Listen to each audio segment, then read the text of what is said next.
Alam nyo ba na ang simpleng chayote o sayote may isang health benefit na madalang na pag-uusapan? Hindi lang ito pang tinola. At sa video na ito, ituturo ko sa inyo kung bakit dapat mo itong kainin, lalo na kung gusto mong maging mas healthy. Ready ka na? Tara, talino to na!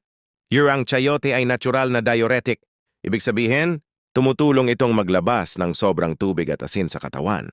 Kaya kung palagi kang bloated o namamaga ang paa at tiyan, baka ito na ang gulay na sagot sa'yo.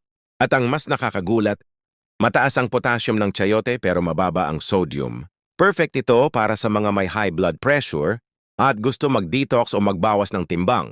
Bukod pa diyan, ang chayote ay low-calorie, rich in fiber para sa digestion, at may antioxidants na lumalaban sa free radicals. Pero syempre, ito ay paunting usapan lang. Kung gusto mong malaman ang kumpletong health benefits ng chayote, panoorin mo ang long-form video ko. Nandun ang mas detalyado at exciting na info para sa'yo. Na kumakain ka ba ng chayote? Anong lasa nito para sa'yo? Masarap, healthy o boring? At paano mo ito niluluto sa bahay? Comment mo sa baba at baka mabanggit ko ang sagot mo sa susunod na shorts natin. Oh, underrated man ang chayote pero overloaded sa health benefits. Kaalaman ang gulay ng buhay? Don't forget to like, follow, and share. See you sa next shorts.